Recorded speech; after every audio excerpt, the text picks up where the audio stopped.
All welcome back to my channel ஹையர் ரெடி. இன்னைக்கு நம்ம மல்டிபிள் லீனியர் ரெக்ரெஷனோட ரியல் வேர்ல்ட் அப்ளிகேஷன்ஸ் பத்தி கிளியரா பார்க்க போறோம். நான் இந்த கோர்ஸோட ஸ்டார்டிங்லயே உங்ககிட்ட ஒரு விஷயம் இம்பார்ட்டன்ட்னு சொல்லியிருந்தேன். என்னன்னா, நம்ம எந்த ஒரு டாபிக் லேர்ன் பண்ணாலுமே அந்த டாபிக்க பத்தி ரியல் வேர்ல்ட்ல அது எப்படி கனெக்ட் பண்ண முடியும் அப்படின்னு யோசிச்சு பார்க்கணும். That is important. வை? அப்பதான் அந்த டாபிக்கோட மீனிங் என்னன்னு நீங்க மறக்க மாட்டீங்க. அண்ட் தென் அந்த ப்ராப்ளம் ரியல் வேர்ல்ட்ல நீங்க நேர்ல பார்க்கும்போது அதுல ஃபர்ஸ்ட் ஸ்டெப்பா நீங்க என்ன எடுக்கணும் அப்படின்றது உங்களுக்கு ஞாபகம் வரும். And importantly that is the goal of learning something. ஸ்பெசிபிக்கா நீங்க லேர்ன் பண்ற அந்த சப்ஜெக்ட வச்சுதான் உங்க கரியரையே கிரியேட் பண்ண போறீங்க. ஸோ இந்த எம்எல் அல்காரிதம்ஸ் பேஸ் பண்ணி தான் உங்க கரியரே எடுக்க போகுது. சோ இது ரியல் வேர்ல்டுல எந்த மாதிரி ப்ராப்ளம்ஸ்க்கெல்லாம் சொல்யூஷன்ஸ் கொடுத்துருக்கு, எப்படி எல்லாம் ப்ராப்ளம்ஸ்க்கு சொல்யூஷன்ஸ் கொடுக்கும்னு நீங்க ரொம்ப தெளிவா லேர்ன் பண்ணும். So this is one of the important video. That is what I'm trying to tell. So இந்த வீடியோவை ரொம்ப கிளியரா அப்சர்வ் பண்ணுங்க, நோட்ஸ் எடுத்துக்கோங்க. So at the end of the video, even if you can rewatch, if you could rewatch it if it's possible, try to do that because it's very much important. So we are going to see two case studies specifically in multiple linear regression today. Let's get started without any delay.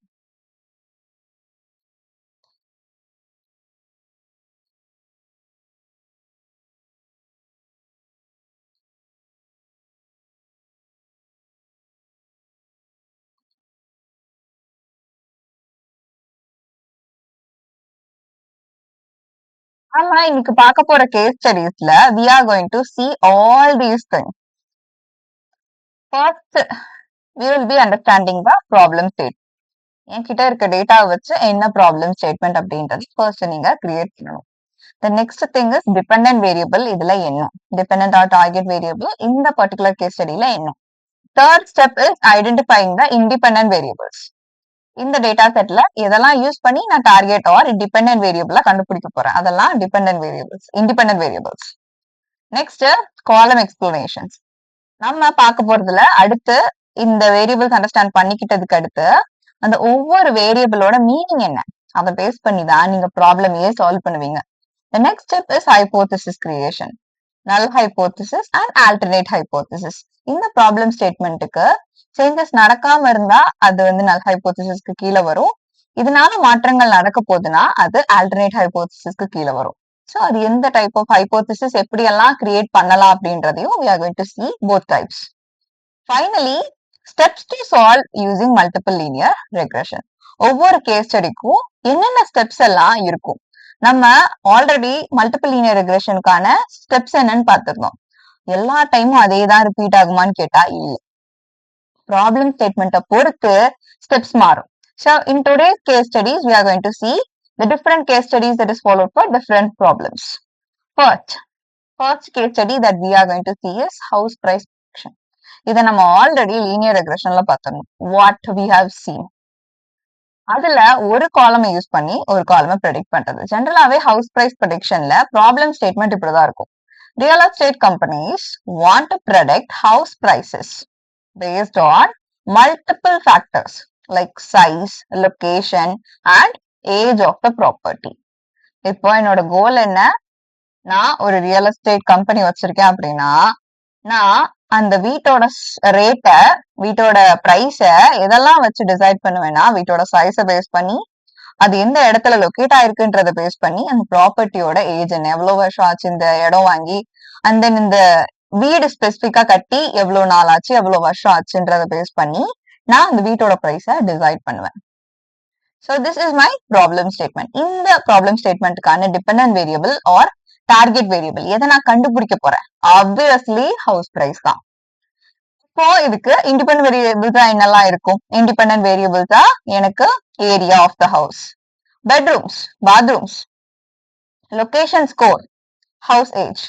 Location ஸ்கோர்னா என்ன, என்னோட வீடு சிட்டில இருந்து எவ்வளோ டிஸ்டன்ஸ்ல இருக்கு. In case ரொம்ப பக்கத்துல இருந்தா அதுக்கோட ஸ்கோர் வந்து மேபி 10 இருக்கலாம், இல்ல கொஞ்சம் தள்ளி இருந்தா அது 9 இருக்கலாம், அதை விட கொஞ்சம் தள்ளி இருந்தா 8 இருக்கலாம், இல்ல ரொம்ப இன்டீரியர்ல இருக்கு சிட்டி சைட்ல இருந்து அப்படின்னா அதுக்கு ஒரு 4 to 5 அந்த மாதிரி கொடுக்கலாம். ஸோ இந்த லொகேஷன் ஸ்கோரை பேஸ் பண்ணி அந்த வீட்டோட பிரைஸை நம்ம டிசைட் பண்ணிடலாம். எப்படின்னா சிட்டில இருக்கக்கூடிய பில்டிங்ஸ்க்கு ஹவுசஸோட பிரைஸ் எல்லாம் ரொம்பவே அதிகமா இருக்கும். இதுவே வில்லேஜ்ல போய் கேட்டீங்கன்னா அந்த ஹவுஸோட பிரைஸ் கண்டிப்பா கம்மியா தான் இருக்கும். So that is how location score காலம் ஒர்க்ஸ். ஃபைனலி ஹவுஸ் ஏஜ்னா இந்த வீட்டை கட்டி எவ்வளவு வருஷம் ஆச்சு.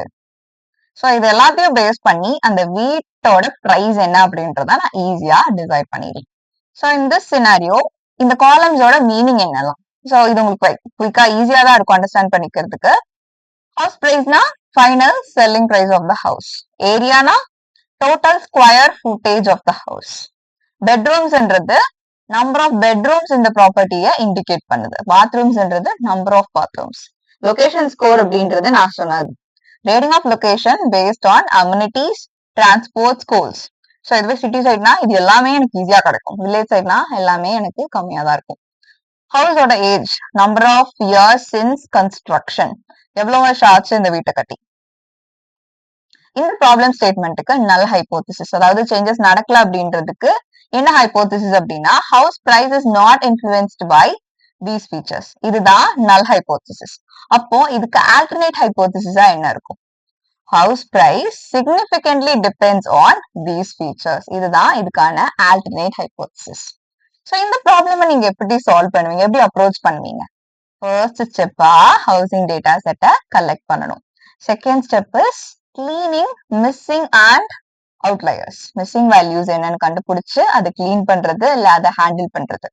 அடுத்து என் டேட்டா இதெல்லாம் டீவியேட் ஆயிருக்கு, அதுதான் அவுட்லயர்ஸ். அது என்னன்னு கண்டுபிடிச்சு அதை கிளீன் பண்றது அண்ட் அதை ஹேண்டில் பண்றது. The third step is performing EDA, exploratory data analysis. So இந்த ஸ்டெப்ல நம்ம ஜென்ரலா சார்ட்ஸ் கிரியேட் பண்றது, கிராஃப்ஸ் கிரியேட் பண்றது, ஒரு டேட்டாவை அண்டர்ஸ்டாண்ட் பண்ணிக்க ட்ரை பண்ணுவோம். Fourth step is selecting the important features. இந்த டேட்டா செட்ல நிறைய காலம்ஸ் இருக்குன்னா எது இம்பார்ட்டன்டான காலம்ஸ் அப்படின்றத செலக்ட் பண்ணி அதை பேஸ் பண்ணி என்னோட மாடலுக்கு நான் ட்ரெயின் பண்றது. The fifth step is N data செட்டை ட்ரைனிங் அண்ட் டெஸ்டிங் டேட்டா செட்டுக்கு கன்வெர்ட் பண்றது. The sixth step is என்னோட எம்எல் மாடலை ட்ரெயின் பண்றது. ஆக்சுவல் எம்எல் மாடலா இங்க மல்டிபிள் லீனியர் ரெக்ரெஷன் மாடல் இருக்குன்னு வச்சுக்கோங்களேன். ஸோ அப்ப அந்த மாடலை நான் இந்த டேட்டா செட்டை கொடுத்துட்டு வச்சிருக்கேன்ல ட்ரைனிங் அண்ட் டெஸ்டிங்க்கு. ஸோ ட்ரைனிங்க்கு எடுத்த அந்த டேட்டா செட்டை இந்த இடத்துல நான் கொடுப்பேன். அடுத்த ஸ்டெப் எவாலுவேஷன் ஒண்ணு இருக்குல்ல, அந்த எவாலுவேஷனுக்கு டெஸ்டிங் டேட்டா செட்டை கொடுப்பேன். கொடுத்துட்டு ஆர் ஸ்கொயர் வேல்யூ என்ன, ஆர்எம்சி வேல்யூ என்ன அப்படின்னு நான் செக் பண்ணி பார்ப்பேன். நெக்ஸ்ட் ஃபைனலி என்னோட கோஎஃபிஷியன்ஸை வந்து நான் இன்டர்பிரேட் பண்ணி, அதாவது எந்தெந்த காலம்ஸ் வந்து என்னோட டார்கெட்டுக்கு ரொம்ப அதிகமா கான்ட்ரிபியூட் பண்ணுது அப்படின்றத மற்ற வேல்யூஸ் எல்லாம் அப்படியே வச்சுட்டு ஒரு காலம்க்கு மட்டும் வேல்யூஸ் சேஞ்ச் பண்ணி செக் பண்ணுவேன். ஸோ அப்படி செக் பண்ணும்போது என்ன ஒரு காலமை பேஸ் பண்ணி ஸ்பெசிஃபிக்கா டார்கெட்டு ரொம்ப அதிகமா சேஞ்ச் ஆகுதுன்னு நம்ம ஈஸியா அண்டர்ஸ்டாண்ட் பண்ணிக்கலாம். ஸோ அது நமக்கு இந்த பிசினஸ் கேஸ் ஸ்டடியில ரொம்பவே ஹெல்ப்ஃபுல்லா இருக்கும். The next case study that we are going to see is sales prediction.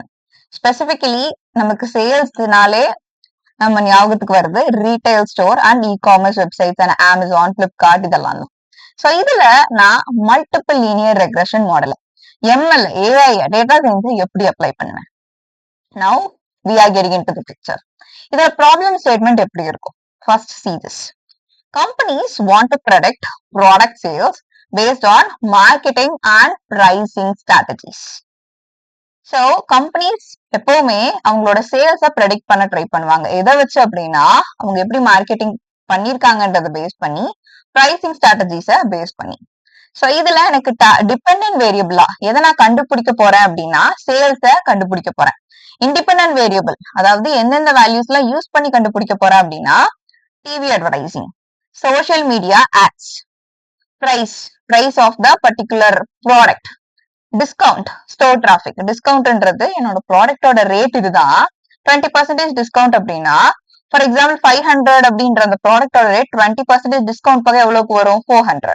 So இந்த மாதிரி டிஸ்கவுண்ட்ஸ் எல்லாம் கொடுத்து கஸ்டமர்ஸை அட்ராக்ட் பண்ண ட்ரை பண்றது. அண்ட் ஃபைனலி ஸ்டோர் டிராபிக், ஒரு பர்டிகுலர் ஸ்டோர்ல எவ்வளவு பேர் விசிட் பண்றாங்க இப்போ கரண்டா அல்ல ஹிஸ்டரியில அப்படின்றத பேஸ் பண்ணி ஃபியூச்சர் சேல்ஸை ப்ரெடிக்ட் பண்றது.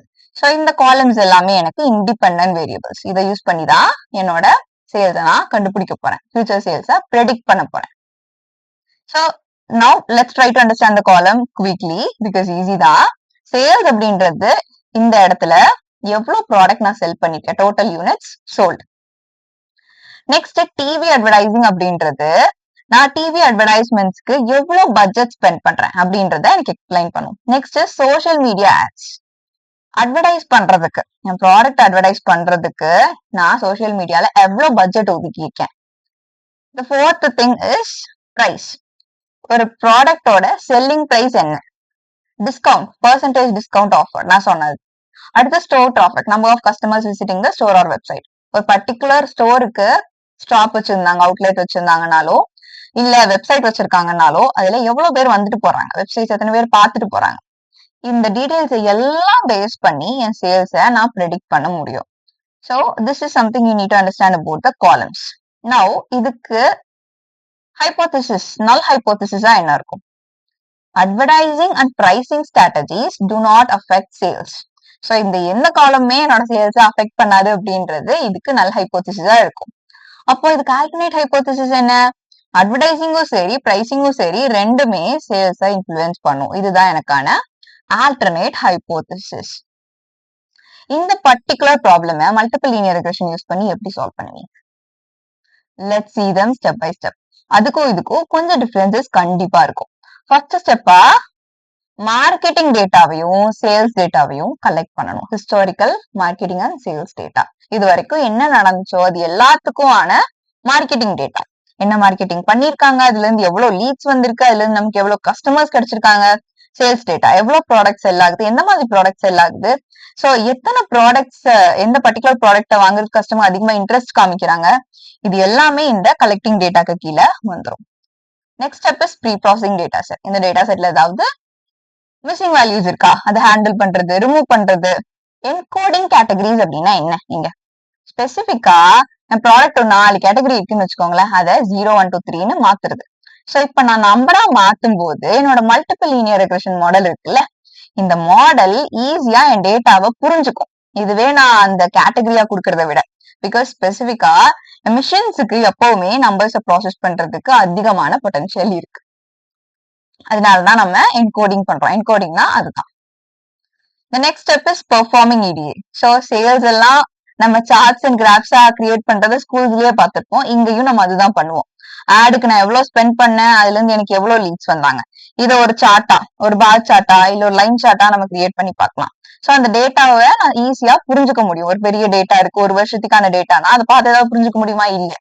இன்கேஸ் நான் சார்ட்டா கன்வெர்ட் பண்ணா ஈஸியா அதை என்னால புரிஞ்சுக்க முடியும்.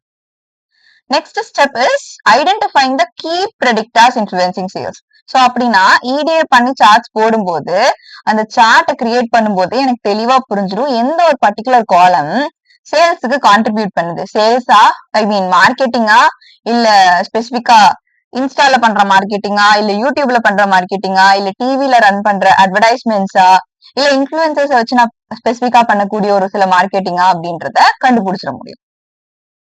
இல்ல இந்த ப்ராடக்டோட பிரைஸா, எல்லாத்தையுமே I can easily identify it. The next step is இதை பேஸ் பண்ணி என் மாடலை நான் ட்ரெயின் பண்றேன். ஒரு டேட்டாவை கொடுத்து என் மல்டிபிள் லினியர் ரெக்ரெஷன் மாடலை ட்ரெயின் பண்ண போறேன். பண்ணதுக்கு அடுத்து அஃப்கோர்ஸ் நான் மாடலோட அக்யூரசியை எவாலுவேட் பண்ணுவேன். இந்த ப்ராசஸ் ஆட்டோமேட் பண்றதுக்கு நான் என்ன பண்ணுவேன், ட்ரெயின் பண்ணிட்டு இது கரெக்டா புது டேட்டாவை வச்சு என்னால ப்ரெடிக்ட் பண்ணுதா அப்படின்னு எவாலுவேட் பண்ணுவேன். இந்த ஃபைனல் ஸ்டெப் என்னன்னா, இப்போ என் லைவ் டேட்டாவை என் மாடல் கூட கனெக்ட் பண்ணிடுறேன். ஒரு டெப்ளாய்மெண்ட் பண்ணி மாடலை கிரியேட் பண்ணிட்டேன். சோ இப்போ லைவ் டேட்டாவை கனெக்ட் பண்ணிட்டு ஃபியூச்சர் சேல்ஸை ப்ரெடிக்ட் பண்றதுக்கு அந்த கரண்ட் டேட்டாவோட கனெக்ட் பண்ணி விட்டுட்டேன் அப்படின்னா என்னோட எல்லா ப்ராசஸும் ஸ்மூத்தா நடக்க ஆரம்பிச்சிடும்.